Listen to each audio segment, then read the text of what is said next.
Welcome to the Treasury Update podcast, presented by Strategic Treasurer, your source for interesting Treasury news, analysis, and insights in your car, at the gym, or wherever you decide to tune in. Welcome to the Treasury Update podcast. This is Jeffery, and I am interviewing Paul Galloway. He is a senior advisor with Strategic Treasurer, and today's topic is called weighted average cost of capital. I'm going to explore some of the meanings of weighted average cost of capital. For those in finance, this is a fairly well-known term. That seems to be more common than the implications of that term, how it's used, where it's used, and some of the decisions that surround that. So maybe we could start with a broader definition of weighted average cost of capital. What is that? Obviously, there's a weighted average aspect of it, and there's a cost of capital. So maybe you could give us the definition. Yeah, absolutely. Thanks, Craig. So when we think about capital, there's various sources that an organization have access to either raise capital or utilize capital that's sitting on their balance sheet. So if you want to find out where capital is, you go to the balance sheet of a company. If you want to find out what the cost of their capital is, there's a couple of different ways to do that. One is you can go into the financial footnotes, their quarterly or annual reports, and you can find information on any outstanding debt or other types of capital that they've raised. If you're an analyst out in the market, you might run some analysis around what return on equity is and find out what their cost of equity would be. These figures are important because organizations make decisions around reinvesting or distributing capital. When you do that, you can't ignore the fact that there's multiple sources and levers you can pull. And so traditionally, people look at the weighted average cost of capital of an organization to find out what is their cost to fund their operations, to make investments, to develop new products, to distribute to investors. Weighted average cost of capital simply is, let's say your total balance sheet funding is $10 billion. Of that $10 billion, $3 billion is equity and the rest is debt. I'm just making up numbers here. Sure. The debt components can be made up of several things. You can have senior debt, you can have medium-term notes, you can have revolvers or other fundings that you can utilize on a short-term basis. There is a cost associated with each one of those types of funding vehicles, the capital piece. You simply take the weighting. This is make it simple. 30% equity, 70% debt. This is not what you would normally have, but I'm just making up numbers here. Your equity costs, let's say 10%, and your debt costs 3%. Simply multiply 10% times 30% for equity, and then for debt, 70% times 3%, and you add those two numbers together.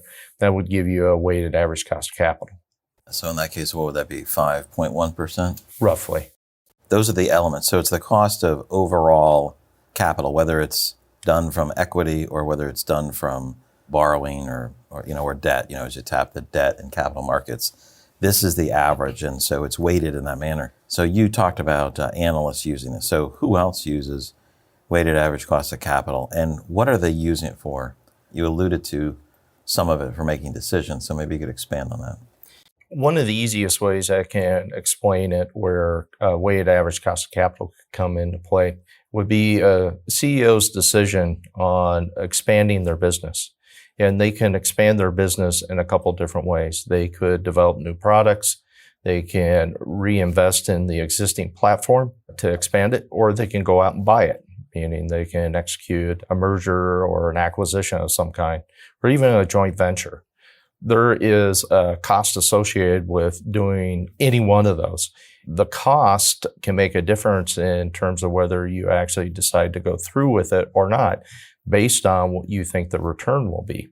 So your return that you get on the capital that's invested, you want to outweigh the cost of the capital you do invest. So getting the best or most bang out of your buck is important, especially from an investor perspective. But as a CEO, that's top of mind, front of mind. The next question I had for you is, where do you find the weighted average cost of capital, or how do you calculate it? And you said you can look in the footnotes, or you explained really what the formula is. I don't know if there's anything else that you would say with regarding to pulling that information or see where that is for your own company or for peers? Any thoughts on that? Yeah, so that's a great question. Some analysts have running models where they're getting data points from all kinds of different sources. Maybe it's Bloomberg, maybe it's Capital IQ or some other data source, S&P's Capital Markets. It could be all kinds of different tools that you could utilize. You can go out and look at Yahoo Finance or Google Finance, and you can find information on companies there and potentially find weighted average cost of capital through those sources. What I would recommend if you do that is that you trust but verify. You go and do the research. And that's really the best way to do it is make sure you have good information to calculate the weighted average cost of capital. Calculate it yourself. Doesn't mean you can't find out there in sources that I mentioned, but I feel like it's always best that, especially as an analyst, from a perspective of being an analyst or an investor, I want to do my own homework and come up with what I think is really the true cost of capital for a company before I make an investment decision in that organization. I want to get into a different aspect of looking at the weighted average cost of capital. If you look at the other side, on the investment side, short-term yields on investments tend to be substantially lower than the weighted average cost of capital for a number of obvious reasons. When you're evaluating either investments in activity or changes in how you run your business, there's a way of saying what is the value in that change. And some of those measures have change in how quickly we collect funds, for example, how many more days get added if you're making payments, et cetera. Why is it important to use the right rate for evaluating these different options? Do you use, if I make a change in the short term, or I make a change, whether it's short term or long term, does it make sense to use something like a short-term yield on investments, which might be very few basis points or under 1%? Do I use something like weighted average cost of capital in some of these scenarios? So first of all, why is it important to use the right rate? And then we can talk about selecting the right rate for the different types of scenarios. The reason that it's important to select the right rate could be a combination of things that come into play. Typically, what we do in the investment arena is we look at the time horizon for a particular investment. If it's short duration, we're going to use shorter term rates because you want to match. You want to have a matching principle where your cost of capital is matching the duration of the cash flows that you're going to invest in. If it's shorter duration, then shorter term rates make more sense. If it's longer duration, let's say it's 10 years, then 10-year rates make more sense. One component we hadn't talked about yet, Craig, is around rating agencies and how they treat companies. So ratings are typically really important for organizations. And what the ratings do is it sets what your credit worthiness is. And it can also set the limits at which you can raise capital to fund these various projects without having a ratings downgrade. Let's probe into that, going past the rating agency, which increases your cost of debt and capital because a lower rate forces that, to the decision about using one or the other. You use the term the matching principle.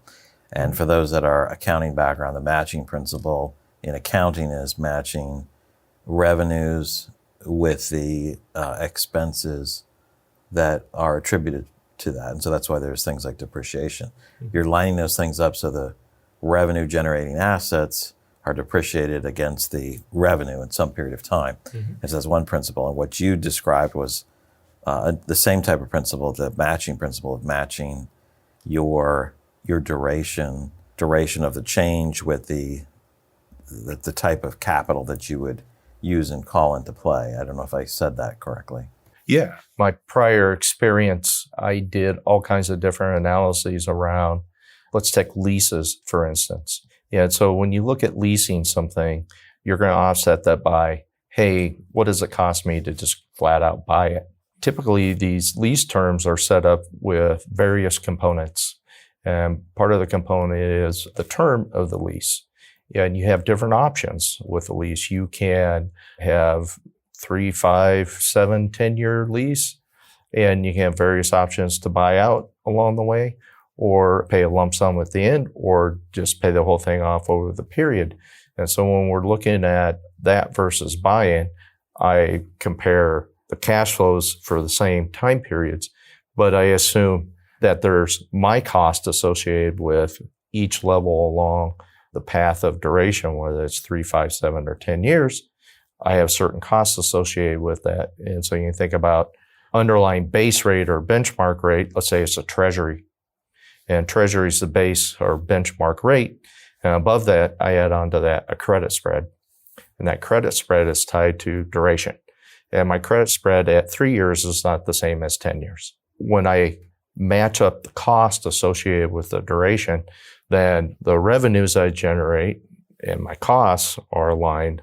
When you look at an accounting standpoint, in the case of this, my costs associated with making an investment in buying it or leasing it, I'm looking at them apples to apples. And then I can say, which one costs less? And that's going to tell me the story, because there's an inherent cost of capital associated with leasing that's different than what my true cost of capital is. So I can compare the two and make a decision. Yeah, I think that's a really good financial engineering model and explanation of how that works. Maybe I can move the discussion to an operational situation. So you have the ability to put in some, let's say, some cash management service that either moves a particular, let's say, collection of funds back one time, and then there's another set you can put in place. You put in some service that your bank or a fintech offers that allows you to collect your funds quite a bit sooner. Let's say moving it 5 days sooner. So all of your future flows will move 5 days sooner. According to what you said with a matching principle, duration, I mean, you didn't use the term duration, but the time frame. If I do a one-time change, I'm moving one payment back, would you say the better rate to use for the value to the organization is reflective of a short-term investment, more reflective of a weighted average cost of capital, because you are making a change for a short period of time? What would you say for that one? Yeah, for that, what you could do is duration weight it. And you could say, I've got a payment that I'm going to bring back. Associated cost of capital with that on a weighted average basis would be that one payment compared as a percentage of total payments. So it would be that one payment as a percent times this cost of capital for that short period.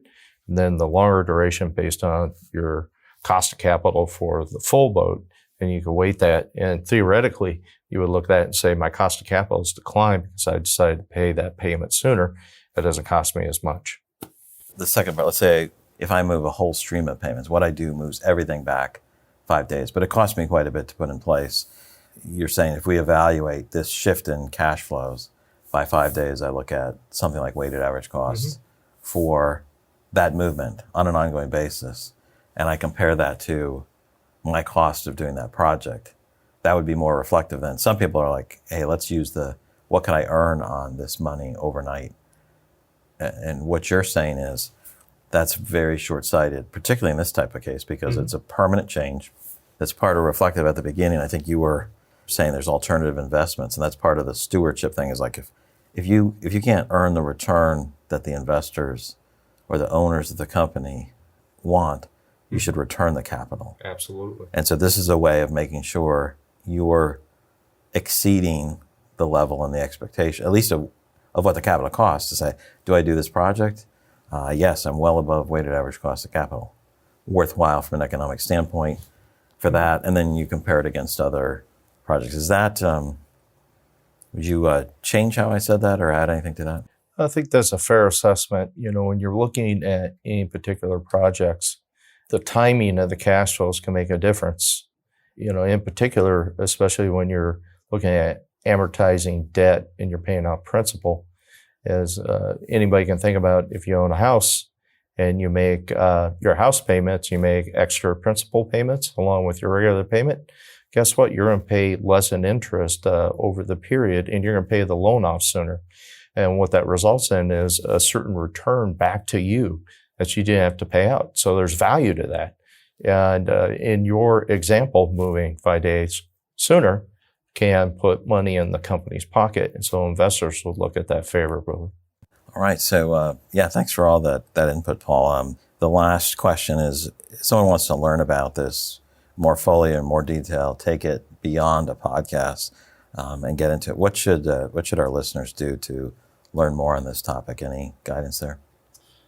Yeah, there's all kinds of different websites and textbooks that you can go out there and read. You can definitely do some research online on weighted average cost of capital. Also tie into that, think about capital management writ large. And, if you tie in capital management, weighted average cost of capital, those two together, I think you can find some books out there that will be real useful in explaining it more in depth. And it's certainly something that organizations have to keep an eye on. Weighted average cost of capital is constantly changing. And why is that? Because equity values are changing. You're introducing or extinguishing debt along the way over time. And so your WACC is constantly moving. So you can optimize and get to the point where you get the greatest bang for your buck today.